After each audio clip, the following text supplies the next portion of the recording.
Hi all, welcome to I plus. ഞാൻ വിഷ്ണു പുഷ്പദാസ്. അപ്പൊ നമ്മൾ ഇന്നത്തെ ക്ലാസ്സിൽ നോക്കുന്ന വളരെ പ്രധാനപ്പെട്ട രണ്ട് റൂളുകളാണ് കേട്ടോ. റൂള് 67 68. ഓക്കെ, വളരെ പ്രധാനപ്പെട്ടതാണ്. നമ്മൾ വളരെ പ്രോപ്പർ ആയിട്ടുള്ള കാര്യം മനസ്സിലാക്കണം. കാണാൻ പറ്റുന്ന കാര്യമില്ല, കാര്യങ്ങൾ മനസ്സിലാക്കിയാണ്. എന്താണ് ഓക്കെ, റൂള് 67 പറയുകയാണ്. നമുക്ക് കാര്യം മനസ്സിലാക്കിയാൽ മതി. നമുക്ക് ഇതുപോലെ കാണാപ്പാടം പഠിക്കാൻ പോകേണ്ട കാര്യമില്ല. കാര്യങ്ങൾ ജസ്റ്റ് ഒന്ന് മനസ്സിലാക്കി എന്താണ് പറയുന്നത് അല്ലെ. റൂൾ 67 പറയുന്നുണ്ട്, reference of dispute, payment of expenses and decision on dispute. തർക്കങ്ങളെ കുറിച്ചുള്ള കാര്യങ്ങളാണ്. ഇതിനെ കുറിച്ചാണ് തർക്കങ്ങൾ. നമ്മൾ ഓൾറെഡി പഠിച്ചിട്ടുണ്ട്. തർക്കങ്ങൾ രണ്ട് ടൈപ്പ് ഉണ്ടല്ലേ. തർക്കങ്ങൾ, ഡിസ്പ്യൂട്ട് എന്ന് പറയുന്നത് രണ്ട് തരത്തിലുള്ള ഡിസ്പ്യൂട്ടുകളുണ്ട് ഉണ്ടല്ലോ. ഏതൊക്കെയാണ്? മോണിറ്ററി ഡിസ്പ്യൂട്ടും ഉണ്ട്, പിന്നെ നോൺ മോണിറ്ററി ഡിസ്പ്യൂട്ടും ഉണ്ട്. ശരിയല്ലേ? മോണിറ്ററി ഡിസ്പ്യൂട്ടും ഉണ്ട്, നോൺ മോണിറ്ററി അല്ലെ പണപരമായിട്ടുള്ള അല്ലെങ്കിൽ ധനപരമായ തർക്കങ്ങൾ. ധനപരം ഒരു സാധാരണ സംഘത്തില് ഇപ്പൊ എന്താണ്, ക്യാഷുമായി ബന്ധപ്പെട്ട അല്ലെങ്കിൽ എന്താണ് മോണിറ്ററി ഡിസ്പ്യൂട്ടുകളുണ്ട്. അതുപോലെ തന്നെ എന്താണ്, ധനപരമല്ലാത്ത ഡിസ്പ്യൂട്ട് ഇല്ലേ, നോൺ മോണിറ്ററി ഡിസ്പ്യൂട്ട് ഉണ്ട്. ഇപ്പൊ ഇലക്ഷൻ ഡിസ്പ്യൂട്ട് അല്ലെ, എംപ്ലോയീസ് ആയിട്ടുള്ള എന്തെങ്കിലും ഡിസ്പ്യൂട്ടുകളൊക്കെ വന്നു കഴിഞ്ഞാൽ അതെന്താണ്, നോൺ മോണിറ്ററി ആണ് അല്ലെ. ശരിയല്ല, അത് നോൺ മോണിറ്ററി ആണ്. അവിടെ പണപരമല്ല. അപ്പൊ ഓർക്കണം, നമ്മൾ പൊതുവെ ഡിസ്പ്യൂട്ടിനെ രണ്ടായിട്ട് തരംതിരിക്കുന്നു, മോണിറ്ററി എന്നും നോൺ മോണിറ്ററി. നിങ്ങളോട് ചോദിക്കുന്നത് ഇത് തന്നെയായിരിക്കും കേട്ടോ. പൊതുവെ ഡിസ്പ്യൂട്ടിനെ രണ്ടായിട്ട് തരംതിരിക്കുന്നു, മോണിറ്ററി എന്നും നോൺ മോണിറ്ററി എന്നും.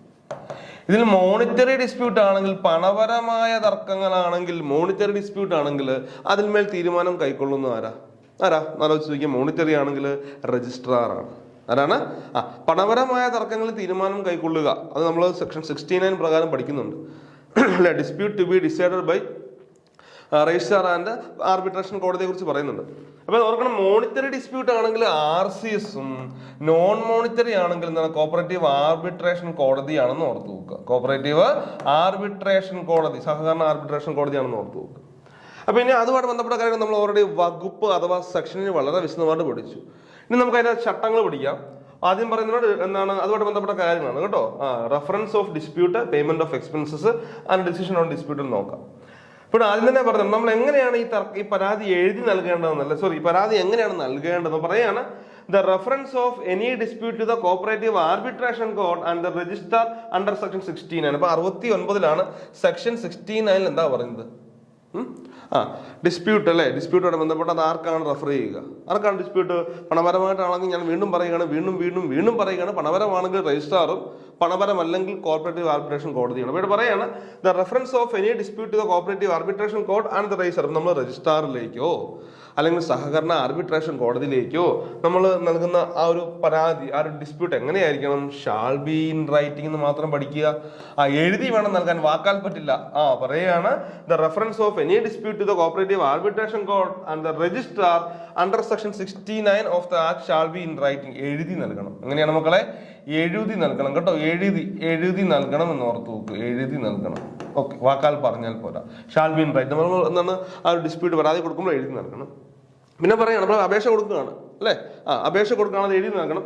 പിന്നെ പറയാണ്, the application shall be accompanied by a list of relevant records on which a dispute is based and a receipt shall and to evidence payment of fees fixed under clause A of sub rule 7 for deciding the dispute. അപ്പൊ പറയുന്നുണ്ട്, എന്താണ് പറയുക, നമ്മൾ പരാതി എഴുതി നൽകുമ്പോൾ അതിനോടൊപ്പം തന്നെ അതിന്റെ തെളിവുകൾ, ചുമ്മാ പരാതി എനിക്ക് ഇഷ്ടമുള്ള രീതിയിൽ ഒരു പരാതി എഴുതി കൊടുക്കുകയല്ല. പരാതി കൊടുക്കുമ്പോൾ അതിന്റെ സപ്പോർട്ടിംഗ് ഡോക്യുമെന്റുകൾ വെക്കണം. എന്നാ പറയുക, the application shall be accompanied by a list of relevant records on which the dispute is based. അപ്പൊ ആ തർക്കം എന്തിന്റെ അടിസ്ഥാനത്തിലാണ്? തർക്കം ചുമ്മാ ചാടിക്കറി തർക്കം ഉണ്ടാവില്ല, എന്തെങ്കിലും ഒരു കാരണം കാണും. അപ്പൊ ആ തർക്കം എന്തിന്റെ അടിസ്ഥാനത്തിലാണ്? അപ്പൊ അതിന്റെ തെളിവുകൾ അല്ലെ. അതായത് accompanied by a list of relevant record on which dispute is based. അപ്പൊ തർക്കം എന്തിന്റെ അടിസ്ഥാനത്തിലാണ് തർക്കം ഉണ്ടായത്, ഡിസ്പ്യൂട്ട് വരിക. അപ്പൊ എന്താണ്, അതുമായി ബന്ധപ്പെട്ട സപ്പോർട്ടിംഗ് ഡോക്യുമെന്റ്സുകൾ വെക്കണം. പിന്നെ പറയുന്നുണ്ട്, അതിനോട് എന്തോ വേണം, receipted challan to evidence payment of fees. അതായത് നമ്മൾ ചെല്ലാൻ അടയ്ക്കേണ്ടി വരും. ഇപ്പൊ മോണിറ്ററി ആയിക്കോട്ടെ, നോൺ മോണിറ്ററി ആയിക്കോട്ടെ, അതിനൊക്കെ ചെല്ലാൻ അടച്ച് ഫീസ് അടച്ചാണ് നമ്മൾ അപേക്ഷ കൊടുക്കുക. അപ്പൊ അതിന്റെ ഒരു കോപ്പി, ആ ചെല്ലാൻ്റെ ഒരു കോപ്പിയും വേണമെന്ന് ഓർത്ത് കൊടുക്കുക. പിന്നെ ഓക്കെ, അപ്പൊ പറയുന്നുണ്ട്, നമ്മൾ ഇതിൽ തന്നെ പറയുന്നുണ്ട് അതിന്റെ എത്രയാണ് ആ മോണിറ്ററി ഡിസ്പ്യൂട്ട് അല്ലെങ്കിൽ നോൺ മോണിറ്ററി ഡിസ്പ്യൂട്ട് ആകുമ്പോൾ എത്രയാണ് അതിന്റെ എമൗണ്ട് എന്നൊക്കെ പറയുന്നുണ്ട്. നിങ്ങളിപ്പോൾ ഇത്ര ആലോചിക്കുക, നമ്മൾ തർക്കവുമായി ബന്ധപ്പെട്ട റെഫറൻസ് നൽകുമ്പോൾ അത് എഴുതി നൽകണം. അതിനൊപ്പം തന്നെ അതുമായി ബന്ധപ്പെട്ട എല്ലാ സപ്പോർട്ടിംഗ് പ്രൂഫുകൾ വേണം അല്ലെ, ചുമ്മാ തെളിവുകൾ വേണം. പിന്നെ പറയുകയാണ് ഒരു റെസീറ്റ് ചെല്ലാനും വേണമെന്ന് ഓർത്ത് നോക്കുക. പിന്നെ പറയുകയാണ്, നോക്കിയേ, In the case of an application filed for and on behalf of a society, a certified copy of the resolution adopted by the committee resolving to file the application. ഇനിയിപ്പോൾ ഇവിടെ എന്താണ്, in the case of an application filed for and on behalf of a society, ഒരു സൊസൈറ്റിയാണ് പരാതി നൽകുന്നതെങ്കിൽ, അല്ലെങ്കിൽ സൊസൈറ്റിക്ക് വേണ്ടിയാണ് പരാതി നൽകുന്നതെങ്കിൽ പറയുകയാണ് സർട്ടിഫൈഡ് കോപ്പി, ഓർക്കണം കേട്ടോ, ആ വാക്ക് ഓർക്കണം. എന്താണ് മക്കളെ? A certified copy of the resolution adopted by the committee resolving to file the application. അപ്പൊ നമുക്കറിയാം സംഘത്തിലെ എന്ത് കാര്യങ്ങൾ ചെയ്താലും അത് കമ്മിറ്റിയിൽ വെച്ച് പ്രമേയം പാസ്സാക്കണം.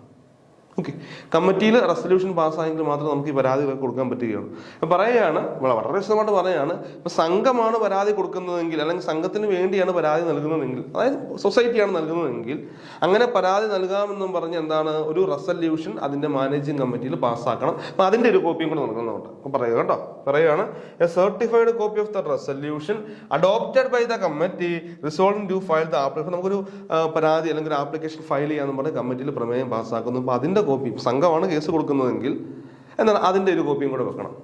ക്ലിയർ? ഇപ്പോൾ ഒരു വ്യക്തിയാണെങ്കിൽ പ്രശ്നമില്ല, കാരണം അവിടെ ഒന്നുമില്ല, അവൻ നേരിട്ട് പോയി കൊടുക്കുകയാണ്. പക്ഷേ ഇവിടെ ഒരു സംഘമാണെങ്കിൽ നമുക്കറിയാം സംഘം എന്ന് പറയുന്നത് ഒരു ആർട്ടിഫിഷ്യൽ പേഴ്സൺ അല്ലേ. ഓക്കെ, അപ്പോൾ സംഘത്തിന് വേണ്ടി കാര്യങ്ങൾ ചെയ്യുന്ന സെക്രട്ടറി ആണെങ്കിൽ ഇങ്ങനത്തെ കാര്യങ്ങൾ വരുമ്പോൾ സംഘത്തിൻ്റെ കമ്മിറ്റിയിൽ ഒരു റെസൊല്യൂഷൻ, ഒരു പ്രമേയം പാസ്സാക്കണം. നമുക്ക് അങ്ങനെ കേസ് കൊടുക്കാം, ഇങ്ങനൊരു തർക്കമായി ബന്ധപ്പെട്ട് ഡിസ്പ്യൂട്ടുമായി ബന്ധപ്പെട്ട് കേസ് ഫയൽ ചെയ്യാമെന്ന് പറയുന്ന ഒരു എന്താ പറയുക ഒരു പ്രമേയം, ഒരു റെസൊല്യൂഷൻ പാസ്സായിരിക്കണം എന്ന് ഓർത്ത് വെക്കുക. ഓക്കെ ആണെന്ന് ഞാൻ വിചാരിക്കുന്നു കേട്ടോ. ഓക്കെ, ഇനി അവിടെ സബ് റൂൾ 3 പറയാണ്, അത് ഓൾറെഡി നമുക്കറിയാവുന്ന കാര്യമാണ്, ഞാൻ വീണ്ടും വീണ്ടും പറയേണ്ട കാര്യമില്ല. നോക്കി, നോൺ മോണിറ്ററി ഡിസ്പ്യൂട്ട്, പണപരമല്ലാത്ത തർക്കങ്ങൾ, നോൺ മോണിറ്ററി ഡിസ്പ്യൂട്ട് എന്താ പറയുക, നോൺ മോണിറ്ററി ഡിസ്പ്യൂട്ട് നമ്മൾ എവിടെ ഫയൽ ചെയ്യണമെന്നാ പറയുക. നോക്കിയേ, non monetary dispute are to be filed before the cooperative arbitration court. Cooperative arbitration കോടതിയിലാണ് നമ്മൾ നോൺ മോണിറ്ററി ഡിസ്പ്യൂട്ട് ഫയൽ ചെയ്യുന്നത്. പിന്നെ പറയുന്നതാണ് monetary dispute are to be filed before registrar. ഇപ്പൊ നോൺ മോണിറ്ററി ആണെങ്കിൽ ആർബിട്രേഷൻ കോടതിയിലും, അതുപോലെ മോണിറ്ററി ആണെങ്കിൽ രജിസ്ട്രാറിന്റെ മുൻപാകെയാണ് നമ്മൾ ഈ കേസ് ഫയൽ ചെയ്യുക കേട്ടോ. ക്ലിയർ അല്ലേ? ഓക്കെ, ഇനി നമുക്ക് നോക്കാം. ഇപ്പൊ ഓർത്ത് നോക്കുക, നോൺ മോണിറ്ററി ആണെങ്കിൽ ആർബിട്രേഷൻ കോടതി, മോണിറ്ററി ആണെങ്കിൽ രജിസ്ട്രാർ എന്ന് ഓർത്ത് നോക്കുക. ഇനി വീണ്ടും പറയാണ് ഗവൺമെന്റ് ഷാൾ. അപ്പൊ ആരാണ് ഈ ആർബിട്രേഷൻ കോടതിയെ കോൺസ്റ്റിറ്റ്യൂട്ട് ചെയ്യാന്ന് പറയുന്നുണ്ട് അല്ലെ? പറയുന്നുണ്ട് government shawl constitute such a number of courts as required to deal with the non-monetary cases. ഇപ്പൊ നോൺ മോണിറ്ററി കേസുമായി ഡീൽ ചെയ്യാൻ ആവശ്യമുള്ളത്തോളം നമ്പർ എത്രയാണോ അത്രത്തോളം എന്താണ് ഗവൺമെന്റ് ആണ് എന്താ പറയുക ആ ഒരു കോടതി, ആ കോർപ്പറേറ്റീവ് ആർബിട്രേഷൻ കോടതിയെ എന്ത് ചെയ്യുക, കോൺസ്റ്റിറ്റ്യൂട്ട് ചെയ്യുക. ക്ലിയർ ആണെന്ന് ഞാൻ വിചാരിക്കുന്നു. Government shawl constitute. അപ്പൊ ചോദിക്കാം, ആരാണ് സഹകരണ ആർബിട്രേഷൻ കോടതിയെ എന്ത് ചെയ്യുക, ആരാണ് സഹകരണ ആർബിട്രേഷൻ കോടതിയെ കോൺസ്റ്റിറ്റ്യൂട്ട് ചെയ്യാന്ന് ചോദിച്ചാൽ ഉറപ്പായിട്ട് ആൻസർ വരുന്നതായിരിക്കും. ഗവൺമെന്റിന്റെ ഓപ്ഷൻ വരും, രജിസ്ട്രാർ വരും, അങ്ങനെ കുറെ ഓപ്ഷനുകൾ വരും, കോപ്പറേറ്റീവ് ഡിപ്പാർട്ട്മെന്റ്, അങ്ങനെ പല പല കാര്യങ്ങൾ. ഇപ്പം നമ്മൾ ഓർക്കണം, നമുക്കപ്പോൾ എപ്പോഴും രജിസ്ട്രാർ എന്ന് എഴുതാനുള്ള ടെൻഡൻസി ഉണ്ടാവും അല്ലേ, രജിസ്ട്രാർ എന്ന് എഴുതാനുള്ള ടെൻഡൻസി ഉണ്ടാവും. പക്ഷെ എത്ര ടെൻഡൻസി ഉണ്ടായിരുന്നു ഓർത്ത് വെക്കുക, സഹകരണ ആർബിട്രേഷൻ കോടതിയെ കോൺസ്റ്റിറ്റ്യൂട്ട് ചെയ്യുന്നത് ഗവൺമെന്റ് ആണ് കേട്ടോ. Government shawl constitute such a number of courts as required to deal with the non-monetary cases എന്ന് ഓർത്ത് വെക്കുക. ഇനിയും പറയുന്നുണ്ട് the presiding officer of the court. അപ്പൊ അവിടെ ഒരു പ്രിസൈഡിങ് ഓഫീസർ ഉണ്ട്. ഓർക്കണം മക്കളെ, ആരാണ് ഒരു പ്രിസൈഡിങ് ഓഫീസർ ഉണ്ട്. ഇപ്പൊ ഗവൺമെന്റ് ആണ് കോപ്പറേറ്റീവ് ആർബിട്രേഷൻ കോടതിയെ കോൺസ്റ്റിറ്റ്യൂട്ട് ചെയ്യുന്നത്. അവിടെ ഒരു പ്രിസൈഡിങ് ഓഫീസർ ഉണ്ട്. പറയാണ് the presiding officer of the court shall be an advocate. അപ്പം ചോദിക്കാം, പ്രിസൈഡിങ് ഓഫീസറിന്റെ യോഗ്യത ചോദിക്കാം. പ്രിസൈഡിങ് ഓഫീസറിന്റെ യോഗ്യത പറയുന്നുണ്ട്. The presiding officer of the കോടതി of the court shall be an advocate. അപ്പൊ ഒരു അഡ്വക്കേറ്റ് ആണെന്ന് ഓർത്ത് നോക്കുക. അദ്ദേഹത്തിന് having not less than 7 years bar experience. അപ്പൊ 7 വർഷത്തിൽ കുറയാതെ ബാർ എക്സ്പീരിയൻസ് ഉള്ള വ്യക്തിയായിരിക്കണം. ക്ലിയർ? ബാർ എക്സ്പീരിയൻസ് ഉള്ള വ്യക്തിയായിരിക്കണം കേട്ടോ. ഓർത്ത് വെക്കുക, പ്രിസൈഡിങ് ഓഫീസർ എന്ന് പറയുന്നത് ഒരു അഡ്വക്കേറ്റ് ആണ്. അദ്ദേഹത്തിന് 7 വർഷം അല്ല, 7 വർഷത്തിൽ കുറയാതെ, ദാറ്റ് മീൻസ് മിനിമം 7 വർഷമെങ്കിലും 7 വർഷത്തിൽ കുറയാതെ ബാർ എക്സ്പീരിയൻസ് ഉണ്ടായിരിക്കണം. പിന്നെ പറയാണ് and who shall be appointed by the government. Okay, ആ വ്യക്തി അപ്പോയിന്റ് ചെയ്യുന്നത് ആര് തന്നെയാണ്? ഗവൺമെന്റ് തന്നെയാണ് അല്ലെ. ആ ഒരു പ്രിസൈഡിങ് ഓഫീസറിനെ അപ്പോയിന്റ് ചെയ്യുന്നത് ഗവൺമെന്റ് തന്നെയാണ്. നോക്കിയേ, the presiding officer of the കോടതി അല്ലെങ്കിൽ the presiding officer of the court shall be an advocate. Advocate ആയിരിക്കണം, 7 വർഷത്തിൽ കുറയാതെ ബാർ എക്സ്പീരിയൻസ് ഉള്ള വ്യക്തി ആയിരിക്കണം. അദ്ദേഹത്തെ അപ്പോയിന്റ് ചെയ്യുന്നത് ഗവൺമെന്റ് ആയിരിക്കും ഓർത്ത് നോക്കുക. പിന്നെ അദ്ദേഹത്തിന്റെ കാലാവധിയും കൂടെ നോക്കി വെക്കുക. For a period of 3 years കേട്ടോ. 3 years as per the terms and condition fixed by the government. ഇപ്പൊ ഗവൺമെന്റ് ഫിക്സ് ചെയ്യുന്ന ടേംസ് ആൻഡ് കണ്ടീഷൻ്റെ അടിസ്ഥാനത്തിൽ പറയുകയാണ് അദ്ദേഹത്തിന്റെ കാലാവധി എത്രയാണ് മക്കളെ? 3 വർഷമായിരിക്കും. അദ്ദേഹത്തിന്റെ കാലാവധി 3 വർഷമായിരിക്കും. 7 വർഷത്തിൽ കുറയാതെ ബാർ എക്സ്പീരിയൻസ് ഉള്ള വ്യക്തി ആയിരിക്കണം ആര്? Presiding officer. കേട്ടോ, ക്ലിയർ ആണെന്ന് ഞാൻ വിചാരിച്ചോട്ടെ, മനസ്സിലായെന്ന് വിചാരിച്ചോട്ടെ. സിമ്പിൾ അല്ലേ? വളരെ സിമ്പിൾ ആയിട്ട് പറയുകയാണ്. ഓർത്ത് വെക്കുക, ഗവൺമെന്റ് ആണ് കോപ്പറേറ്റീവ് ആർബിട്രേഷൻ കോടതിയെ കോൺസ്റ്റിറ്റ്യൂട്ട് ചെയ്യുക. അതിൽ പ്രിസൈഡിംഗ് ഓഫീസറുണ്ട്. പ്രിസൈഡിംഗ് ഓഫീസറിന്റെ യോഗ്യത എന്ന് പറയുന്നത് 7 വർഷത്തിൽ കുറയാതെ ബാർ എക്സ്പീരിയൻസ് ഉള്ള ഒരു അഡ്വക്കേറ്റ് ആയിരിക്കണം. പിന്നെ പറയുന്നുണ്ട് ആ പ്രിസൈഡിംഗ് ഓഫീസറിനെ അപ്പോയിന്റ് ചെയ്യുന്ന ആര് തന്നെയാണ്? ഗവൺമെന്റ് തന്നെയാണ്. എത്ര നാളത്തേക്കാണ്? 3 വർഷത്തേക്കാണെന്ന് ഓർത്ത് വെക്കുക. ക്ലിയർ ആയില്ലേ? പിന്നെ പറയുകയാണ്, എനിക്ക് അടുത്തൊരു പോയിന്റ് നമുക്ക് നോക്കിക്കഴിഞ്ഞാൽ ഏകദേശം ഇവിടുത്തെ ക്വാളിഫിക്കേഷൻ ആണ് പറയട്ടോ.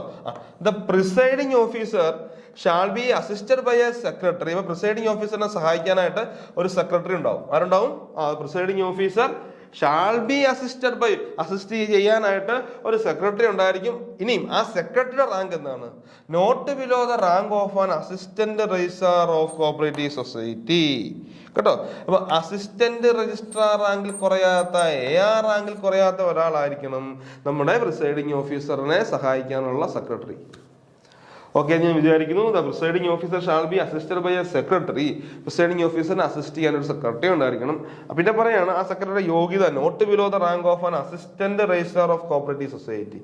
അപ്പൊ assistant registrar of cooperative society റാങ്കിൽ കുറയാത്ത ആളായിരിക്കണം ആരെന്ന് പറയുക?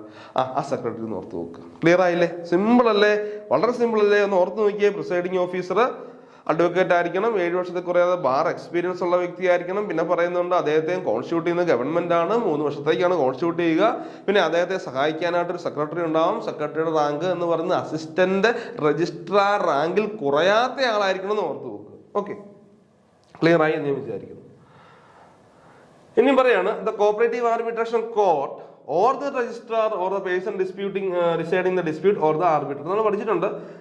നോൺ മോണിറ്ററി ആണെങ്കിൽ കോപ്പറേറ്റീവ് ആർബിട്രേഷൻ കോടതി നിങ്ങൾ പഠിച്ചിട്ടുണ്ട് അല്ലെ? ഇപ്പോൾ സഹകരണ ആർബിട്രേഷൻ കോടതിയോ അല്ലെങ്കിൽ രജിസ്ട്രാറോ, മോണിറ്ററി ചെയ്യുമ്പോൾ രജിസ്ട്രാറോ, അല്ലെങ്കിൽ പറയുകയാണ് തർക്കങ്ങൾ ഡിസൈഡ് ചെയ്യാൻ വേണ്ടി വേറെ ആരെങ്കിലും വ്യക്തിയെ ഗവൺമെന്റ് അപ്പോയിന്റ് ചെയ്യാനുള്ള ആ വ്യക്തിയോ, അല്ലെങ്കിൽ എന്താണ് രജിസ്ട്രാർ ചിലപ്പം നേരിട്ട് ചെയ്യാതെ വേറൊരു ആർബിട്രേറ്റർക്ക് ഇത് കൈമാറി കൊടുക്കാം, നീ അത് ചെയ്യണമെന്ന് പറയില്ലേ? അതെ, രജിസ്ട്രാറിന് പകരമായിട്ട് വേണമെങ്കിൽ ഒരു ആർബിട്രേറ്ററിനെ അപ്പോയിന്റ് നിങ്ങൾക്ക് പഠിക്കുന്നുണ്ട്. അപ്പോൾ ഓർക്കുക, സഹകരണ ആർബിട്രേഷൻ കോടതിയോ രജിസ്ട്രാറോ അല്ലെങ്കിൽ ചില സാഹചര്യത്തിൽ ഈ കാര്യം കൈകാര്യം ചെയ്യാൻ വേണ്ടി ഗവൺമെന്റ് ഏതെങ്കിലും ഒരു വ്യക്തിയെ അപ്പോയിന്റ് ചെയ്യുകയാണെങ്കിൽ ആ വ്യക്തിയോ അല്ലെങ്കിൽ എന്താണ് ആർബിട്രേറ്ററിനോ ഒക്കെ എന്തിനൊക്കെയുള്ള പവർ ഉണ്ടെന്നാണ് പറയുന്നത്.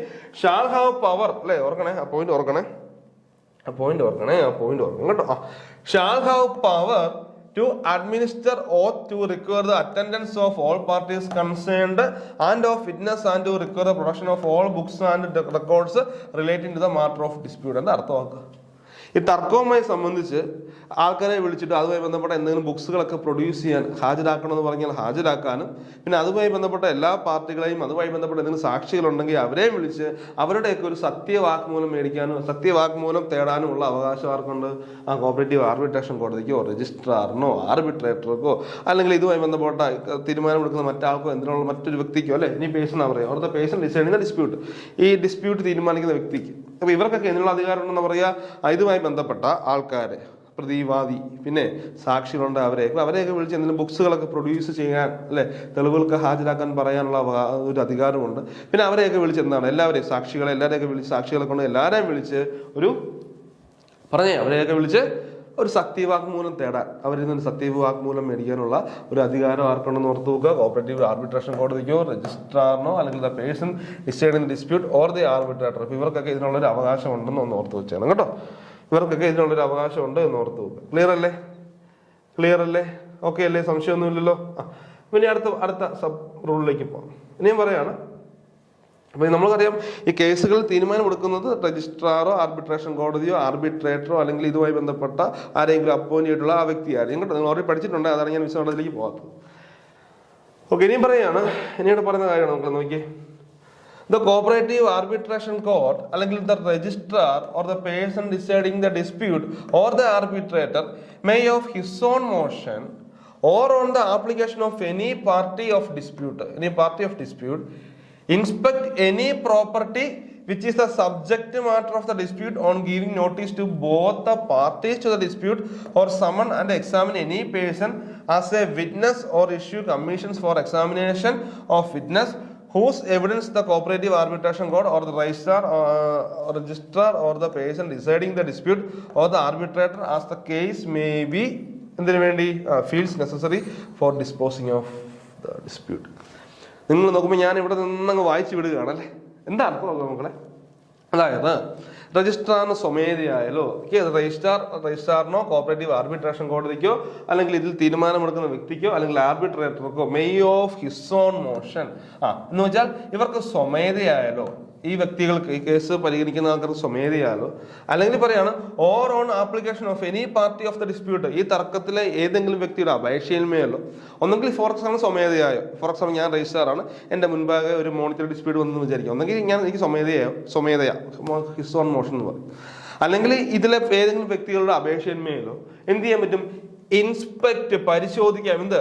Inspect any property which is the subject matter of the dispute. അതായത് ഈ തർക്കത്തിന്റെ സബ്ജക്ട് മാറ്റർ എന്താണോ അതിന്റെ പ്രധാന സബ്ജക്ട് മാറ്റർ, അതുമായി ബന്ധപ്പെട്ട ഏത് കാര്യവും ഏത് പ്രോപ്പർട്ടിയും എന്ത് കാര്യങ്ങളും പരിശോധിക്കാനുള്ള ഒരു അധികാരം ആർക്കുണ്ട്? എനിക്കുണ്ട്. എനിക്ക് മീൻസ് ഈ ഗണത്തിൽപ്പെടുന്ന എല്ലാവർക്കും ഉണ്ട്. ആർബിട്രേഷൻ കോടതിക്കുണ്ട്, രജിസ്ട്രാറിനുണ്ട്, ആർബിട്രേറ്റർക്കുണ്ട്, പിന്നെ ഇതിൽ ഈ തർക്കവുമായി ബന്ധപ്പെട്ട എന്തെങ്കിലും തീരുമാനമെടുക്കുന്ന വ്യക്തി, ഇവർക്ക് എല്ലാവർക്കും എന്തിനുള്ള അവകാശമുണ്ട്?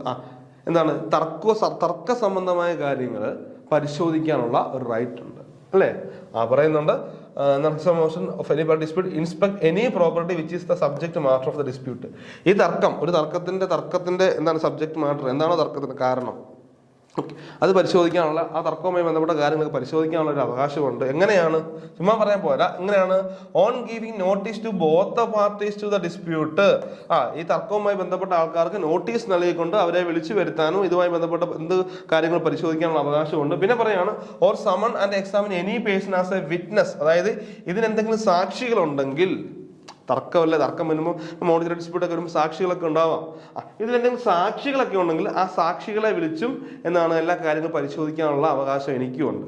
അല്ലെങ്കിൽ പറയാണ് അവരെ വിളിച്ച് വരുത്തി എല്ലാ കാര്യങ്ങളും പരിശോധിക്കാനുള്ള അവകാശമുണ്ട്. പിന്നെ പറയാണ് or and examine any person as A witness, അല്ലെങ്കിൽ പറയാണ് issue commission for examination of witness. ഇനിയിപ്പോൾ ആ സാക്ഷികളെ വിസ്തരിക്കാൻ വേണ്ടി എനിക്ക് വേണമെങ്കിൽ കമ്മീഷൻ ഇഷ്യൂ ചെയ്യാം. വേറെ കമ്മീഷൻസിനെ അപ്പോയിന്റ് ചെയ്യുക, അല്ലെ issue commissions for examination of witness whose evidence of cooperative arbitration court or registrar or the person deciding the dispute or the arbitrator as the case may be fees necessary for disposing of the dispute. ഇപ്പോൾ ഒരു തർക്കം വരുമ്പോൾ ആ തർക്കത്തിന്മേൽ തീരുമാനം എടുക്കണമെങ്കിൽ കുറെ ആൾക്കാരെ വിളിച്ച് വിസ്തരിക്കണമെന്നോ അല്ലെ സാക്ഷികളെ വിസ്തരിക്കണമെന്നോ സാക്ഷികളെ എന്താണ് അവർക്കെതിരെ പരിശോധന നടത്തണമെന്നുണ്ടെങ്കിലോ അല്ലെങ്കിൽ ഇരു പാർട്ടികളെയും വിളിച്ച് ഇതുമായി ബന്ധപ്പെട്ട കാര്യങ്ങൾ എല്ലാം ഇനി കൊണ്ടുവരാൻ പ്രൊഡ്യൂസ് ചെയ്യാൻ പറയാനോ അവരെ വിളിച്ചു വരുത്താനോ സത്യവാങ്മൂലം മേടിക്കാനോ ഒക്കെയുള്ള അവകാശം ആർക്കുണ്ട്? രജിസ്ട്രാറിനോ അല്ലെങ്കിൽ എന്താണ് കോപ്പറേറ്റീവ് ആർബിട്രേഷൻ കോടതിക്കോ ആർബിട്രേറ്റർക്കോ അല്ലെങ്കിൽ പേഴ്സൺ ഡിസൈഡിങ് ഡിസ്പ്യൂട്ട് ഇവർക്കെല്ലാം അല്ലെ ഈ ഗണത്തിൽപ്പെടുന്ന ആൾക്കാർക്കെല്ലാം ഇതിനെല്ലാം ഉള്ള ഒരു അവകാശമുണ്ട് എന്ന് ഓർത്തു വെക്കുക. ക്ലിയർ അല്ലേ? സംശയമൊന്നുമില്ലല്ലോ. അപ്പോൾ ഇത്രയേ ഉള്ളൂ. വിളിച്ചു വരുത്തി നമുക്ക് നോട്ടീസ് ഇഷ്യൂ ചെയ്തുകൊണ്ട് അവരെ വിളിച്ചു വരുത്തി അവർക്ക് പറയാനുള്ളത് നമുക്ക് ചോദിക്കാനുള്ളത് ചോദിക്കാം. എന്തെങ്കിലും കാര്യങ്ങൾ എന്തെങ്കിലും ബുക്സുകളോ പ്രോപ്പർട്ടിയോ ഒക്കെ എന്താണ് ഹാജരാക്കാൻ പറഞ്ഞിട്ട് അതൊക്കെ നമുക്ക് പരിശോധിക്കാനുള്ള അവകാശം ഉണ്ടെന്നൊക്കെയാണ് പറയുക. വലിയ കാര്യങ്ങളില്ല. പിന്നെ വേണമെങ്കിൽ നമുക്ക് വേറെ കമ്മീഷൻസിനെ ഇഷ്യൂ ചെയ്തുകൊണ്ട് കാര്യങ്ങൾ ചെയ്യിക്കാനും പറ്റും. വേറെ ആൾക്കാരെ അപ്പോയിന്റ് ചെയ്തുകൊണ്ട് കാര്യങ്ങൾ പഠിക്കാനായിട്ട് വേറെ കമ്മീഷൻസിനൊക്കെ അപ്പോയിന്റ് ചെയ്യാമെന്ന് ഓർത്തു കേട്ടോ. ഇനി പറയാണ് the cooperative arbitration court or the registrar or the person or the arbitrator deciding the dispute shall record a brief note in English or in the vernacular language of the evidence of the parties to the dispute and the witness who attend, and upon the evidence or recorded and after consideration of any documentary evidence produced by the parties, a decision or award as the case may be shall be given in accordance with the justice, equity and good conscience. Such a decision or award shall be reduced to writing and pronounced at once or on some future date on which due notice shall be given to the parties. പറയാണ് cooperative arbitration കോടതിയോ രജിസ്ട്രാറോ അല്ലെങ്കിൽ ഈ തർക്കം പരിഹരിക്കാൻ വേണ്ടി തർക്കത്തിന്മേൽ തീരുമാനമെടുക്കാൻ വേണ്ടിയുള്ള വ്യക്തിയോ അല്ലെങ്കിൽ ആർബിട്രേറ്ററോ, ഇപ്പൊ ഇവരായിരിക്കും ഈ തർക്കത്തിന് ഇത്രയും ഗണത്തിൽപ്പെട്ട ആൾക്കാരായിരിക്കും തർക്കവുമായി ബന്ധപ്പെട്ട തീരുമാനങ്ങൾ എടുക്കുക. പറയാണ് ഇവരെന്ത് ചെയ്യണം? Shall record a brief note in English. അപ്പൊ ഇവര് ബ്രീഫായിട്ട് ചെറിയൊരു നോട്ട് പ്രിപ്പയർ ചെയ്യണമെന്ന് പറയും അല്ലെ. ഷാൾ റെക്കോർഡ് കാരണം ഒരുപാട് ആൾക്കാരെ വിളിച്ച് കേസുമായി ബന്ധപ്പെട്ട കാര്യങ്ങളൊക്കെ നമ്മൾ റെക്കോർഡ് ചെയ്യണം. ആൾക്കാർ വിളിച്ച് അവരെ വിസ്തരിക്കുമ്പോൾ അവരുടെ മറുപടികളൊക്കെ റെക്കോർഡ് ചെയ്യണം. അത് പറയുക റെക്കോർഡ് എ ബ്രീഫ് നോട്ട് കേട്ടോ. Brief note in English or in the vernacular language. ഇംഗ്ലീഷിലോ അല്ലെങ്കിൽ എന്താണ് മാതൃഭാഷയിലോ അല്ലെ വെർനാക്കുലർ ലാംഗ്വേജിലോ of the evidence of the parties to the dispute and witness who attend. അതായത് നമ്മൾ സ്വീകരിച്ച എവിഡൻസുകളും പിന്നെ ആ വിറ്റ്നസ്സുകൾ അവരൊക്കെ പറഞ്ഞ കാര്യങ്ങളൊക്കെ നമ്മൾ നോട്ട് ചെയ്യണം. പിന്നെ പറയുകയാണ് and upon the evidence or record, ഇതെല്ലാം റെക്കോർഡ് ചെയ്തതിനു ശേഷം and after consideration of any documentary evidence produced, അതായത് അവർ ഹാജരാക്കിയ കാര്യങ്ങളൊക്കെ പ്രോപ്പറായിട്ട് ചെക്ക് ചെയ്യുന്നു അല്ലേ, എന്താ പറയുക, ആൻഡ് ആഫ്റ്റർ കൺസിഡറേഷൻ, അതായത് ഡോക്യുമെന്ററി എവിഡൻസുകളാണ്. നമ്മൾ ഇതുമായി ബന്ധപ്പെട്ട തർക്കവുമായി ബന്ധപ്പെട്ട എല്ലാ രേഖകളൊക്കെ പരിശോധിച്ചതിന് ശേഷം നമ്മൾ പ്രോപ്പറായിട്ട് ഷോർട്ട് നോട്ട്സ് എന്താണ് പറയുക, ഒരു ബ്രീഫ് നോട്ടൊക്കെ എഴുതുമ്പോൾ പറയുക by the parties a decision or award as the case may be shall be given in accordance with the justice. എന്നിട്ട് ഇപ്പം എന്താണ്, ഫോർ എക്സാമ്പിൾ ഇവർ കേസെല്ലാം കേട്ടു, എല്ലാ ആൾക്കാരെയും വിളിച്ച് പരിശോധിച്ചു, എല്ലാ ഡോക്യുമെന്ററി എവിഡൻസുകളും പരിശോധിച്ചു, ആൾക്കാരെ വിളിച്ച് വരുത്തി അവരുടെ സത്യവാങ്മൂലങ്ങളൊക്കെ എടുത്തു. അതിനുശേഷം എല്ലാ കാര്യങ്ങളും, അതായത് ഒന്നും വിട്ടുപോകാതെ എല്ലാ കാര്യങ്ങളും വളരെ വിശദമായി പരിശോധിച്ചതിന് ശേഷം എന്ത് ചെയ്യണം പറയാം, നമ്മളൊരു വിധി ഇറക്കണം അല്ലേ. ഡിസിഷൻ, തീരുമാനമോ അവാർഡോ, ഒരു ഡിസിഷനോ അല്ലെങ്കിൽ ഒരു അവാർഡോ, അതെങ്ങനെയായിരിക്കും നമ്മൾ പുറപ്പെടുവിക്കുക. As the case may be shall be given in accordance with justice, ജസ്റ്റിസോടെയും ഇക്വിറ്റി ആൻഡ് ഗുഡ് കൺഷ്യസ്, അതായത് എല്ലാം പ്രോപ്പറായിട്ട് നീതിപൂർവ്വം ന്യായപൂർവ്വം അല്ലെ, നീതിപൂർവ്വം ന്യായപൂർവ്വം എല്ലാം കറക്റ്റ് ആകുന്ന രീതിയിൽ തന്നെ കറക്റ്റായിട്ട് തന്നെ നമ്മൾ തീരുമാനം എടുക്കണം. ഞാൻ രജിസ്ട്രാറാണ്, ഒരു മോണിറ്ററി ഡിസ്പ്യൂട്ട് വന്നു, ഞാൻ എല്ലാ കാര്യങ്ങളും വളരെ വിശദമായി പരിശോധിച്ച് നീതിയോടെ വേണം ഞാൻ തീരുമാനം എടുക്കാൻ, ഞാൻ ബയാസ്ഡ് ആവാൻ പാടില്ല കേട്ടോ. പറയാണ് justice, equity and good consistence. പറയാണ് such decision or award shall be reduced to writing and, നമ്മളത് എഴുതുകയും വേണമല്ലോ, shall be reduced writing and pronounced at once or on some future date on which due notice shall be given to the parties. ഒന്നെങ്കിൽ നമ്മൾ എന്ത് ചെയ്യണം, അന്ന് തന്നെ already നമ്മൾ എഴുതണം, എഴുതി നമുക്ക് വായിക്കാം. അല്ലെങ്കിൽ പറയുകയാണ് നമ്മളൊരു ഫ്യൂച്ചർ ഡേറ്റ് പറയണം. ഓക്കെ, ഒരു നോട്ടീസ് നൽകിക്കൊണ്ട്, അതായത് ഇന്ന ദിവസം നമ്മൾ ഇതിന്റെ വിധി പുറപ്പെടുവിക്കും, ശരിയല്ലേ. ഇപ്പൊ ഇന്ന് കേസെല്ലാം കേട്ട് പറഞ്ഞാൽ ഒരു നോട്ടീസ് പറയാണ് അടുത്ത മാസം 15-ാം തീയതി ഇതിന്മേലുള്ള വിധി പുറപ്പെടുവിക്കും എന്ന് പറയുക. ഒന്നെങ്കിൽ ഏത് ദിവസമാണ് നമ്മളത് എഴുതി അത് പ്രൊണൗൺസ് ചെയ്യണം, വിധി നമ്മൾ പ്രൊണൗൺസ് ചെയ്യണം കേട്ടോ, എഴുതി റെക്കോർഡും ചെയ്യണം, പിന്നെ പ്രൊണൗൺസ് വായിക്കുകയും വേണം, എന്താണ് അതിന്റെ തീരുമാനം എന്ന് വായിക്കുകയും വേണം. ഇനിയും പറയാണ് in the absence of any party to the dispute duly summoned to attend the dispute may be declared ex parte. അതായത് ആൾക്കാരില്ല എന്നുണ്ടെങ്കിൽ, in the absence of any party to the dispute, തർക്കത്തിലെ ബന്ധപ്പെട്ട ആൾക്കാരില്ല എന്നുണ്ടെങ്കിൽ duly summoned to attend the dispute may be declared ex parte ആണ് എന്നാണ് dispute declare ചെയ്യുന്ന പറയുന്നത്. ഇനിയും പറയാണ് the award or any order passed by the cooperative arbitration court or the registrar shall be forwarded to the plaintiff and the respondent concerned. അപ്പം എന്താണ്, നമ്മൾ ഇരു പാർട്ടികൾക്കും ഇതിന്റെ വിധി എന്താ പറയുക, വിധി പ്രഖ്യാപനം നൽകണം അല്ലെ. The award or any order അല്ലെ, അവാർഡോ അല്ലെങ്കിൽ ഓർഡറോ, ആര് കോപ്പറേറ്റീവ് ആർബിട്രേഷൻ കോടതിയോ അല്ലെങ്കിൽ രജിസ്ട്രാറോ പാസ്സാക്കിയിട്ടുള്ള അവാർഡോ അല്ലെങ്കിൽ ഓർഡറോ ആർക്കും നൽകണം പറയാം. Shall be forward to the plaintiff and the respondent concern. എല്ലാ അതല്ലേ, അതുമായി ബന്ധപ്പെട്ട രണ്ട് പാർട്ടികളും അവർക്ക് രണ്ടുപേർക്കും എന്താണ് ഇതുമായി ബന്ധപ്പെട്ട ഒരു അവാർഡ് അല്ലെങ്കിൽ എന്താണ് വിധി പ്രഖ്യാപനം, വിധിയുടെ പകർപ്പ് അവർക്ക് നൽകണമെന്നാണ് പറയുക കേട്ടോ. an award or any order, അവാർഡോ അല്ലെങ്കിൽ ഓർഡറോ, തീരുമാനമോ അല്ലെങ്കിൽ വിധിയോ passed by the arbitration court or the രജിസ്ട്രാറോ കോപ്പറേറ്റീവ് ആർബിട്രേഷൻ കോടതിയെ പാസ്സാക്കിയ അവാർഡോ അല്ലെങ്കിൽ ഓർഡറോ എന്ത് ചെയ്യണം, shall be forward to the plaintiff and the respondent concern. അതുമായി ബന്ധപ്പെട്ട പ്ലെയിന്റിഫിനും, അതായത് ഇരു പാർട്ടികൾക്കും നമ്മൾ കൈമാറിക്കണം ഓർത്തു പോകുന്നത്. പിന്നെ പറയുന്നുണ്ട്, എന്നാ പറയുക, the award or any order passed by the arbitrator under subsection 4 of section 70 of that shall be forwarded to the registrar in duplicate along with all the papers and the proceeding of the dispute. നമുക്ക് പറയാം ചില സാഹചര്യം എന്താണ്, നമ്മുടെ registrar വരുന്ന കാര്യങ്ങൾ, ഇപ്പൊ monetary കേസാണെങ്കിൽ registrar മുൻപിൽ വന്നു കഴിഞ്ഞാൽ രജിസ്ട്രാർ അത് വേറൊരു ആർബിട്രേറ്റർ കൈമാറി കൊടുക്കും.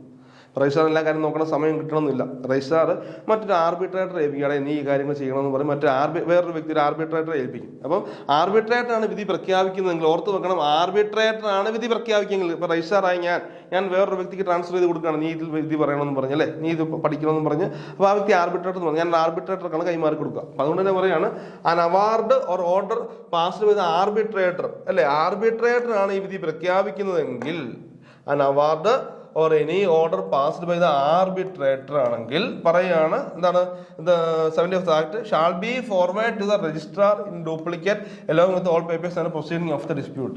അപ്പം ഞാൻ എന്ത് ചെയ്യുകയാണ്, ഒരു ആർബിട്രേറ്ററിനെ ഏൽപ്പിക്കുന്നു, അവൻ വിധി പ്രഖ്യാപിക്കും, അവൻ എല്ലാ കാര്യങ്ങളും രജിസ്ട്രാറായ ഞാനല്ല അവൻ അപ്പോയിന്റ് ചെയ്യേ, രജിസ്ട്രാറായി ഞാനാണ് ആർബിട്രേറ്ററിന് ഈ കേസ് കൈമാറി കൊടുത്തത്. അപ്പോൾ ആർബിട്രേറ്റർ ഈ കേസുമായി ബന്ധപ്പെട്ട എല്ലാ ഡോക്യുമെന്റ്സുകളും എല്ലാ രേഖകളും പിന്നെ എല്ലാ പ്രൊസീഡിംഗ് എന്ന് പറയുന്ന നടപടിക്രമങ്ങളാണ് കേട്ടോ. നടപടിക്രമങ്ങൾ എന്ന് പറയും. നടപടിക്രമങ്ങൾ പറയാണ് രജിസ്ട്രാർ ഇൻ ഡ്യൂപ്ലിക്കേറ്റ്, അതായത് ഡ്യൂപ്ലിക്കേറ്റിൽ ഇരു കോപ്പിയിലാണ് നൽകണം, രജിസ്ട്രാറിന് നൽകണം. എന്തൊക്കെ ഇതുമായി ബന്ധപ്പെട്ട എല്ലാ പേപ്പറുകളും എല്ലാ റെക്കോർഡ്സുകളും പിന്നെ അതുമായി ബന്ധപ്പെട്ട നടപടികളും, ഓക്കെ, ഈ തർക്കവുമായി ബന്ധപ്പെട്ട എല്ലാ നടപടിക്രമങ്ങളും എന്താണ് നൽകണമെന്ന് ഓർത്ത് നോക്കുക. ആർക്ക്, ആർബിട്രേറ്റർ രജിസ്ട്രാറിന് നൽകണമെന്ന് ഓർത്ത് നോക്കുക. ഓക്കെ, ഇനി പറയുന്നത് case records will also contain a case diary written in hand by the authority deciding the dispute specifying the date or date on which the case was taken for consideration noting the action taken on each such date. പറയാണ് നമ്മൾ ഇപ്പോൾ ഒരു case ഇതുമായി ബന്ധപ്പെട്ടൊരു കേസല്ലേ, കേസാണ് വരിക, ഇതുമായിട്ട് ബന്ധപ്പെട്ട case diary prepare ചെയ്യണം എന്ന് പറയും. ഇപ്പോൾ രജിസ്ട്രാറോ ആർബിട്രേറ്ററോ ആർബിട്രേഷൻ കോടതിയോ അല്ലെങ്കിൽ പേഴ്സൺ എന്താണ് പറയുക taking the decision on dispute. ഇപ്പോൾ പറയാണ് ഇവരെന്ത് ചെയ്യണം, ഒരു കേസുമായി ബന്ധപ്പെട്ട ഒരു കേസ് ഡയറി എന്ത് ചെയ്യണം, മെയിൻറ്റെയിൻ ചെയ്യണം കേട്ടോ. The case records will also contain a case diary written in hand by the authority.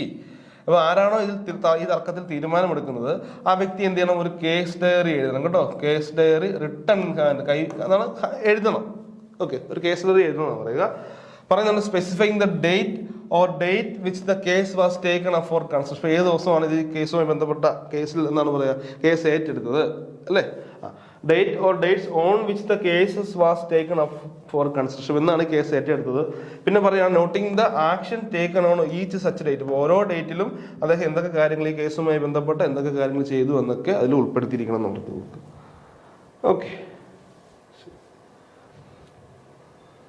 പിന്നെ ഇനി വരുന്ന ബാക്കി കാര്യങ്ങൾ നമുക്ക് അടുത്ത ക്ലാസ്സിൽ ഡിസ്കസ് ചെയ്യാം കേട്ടോ.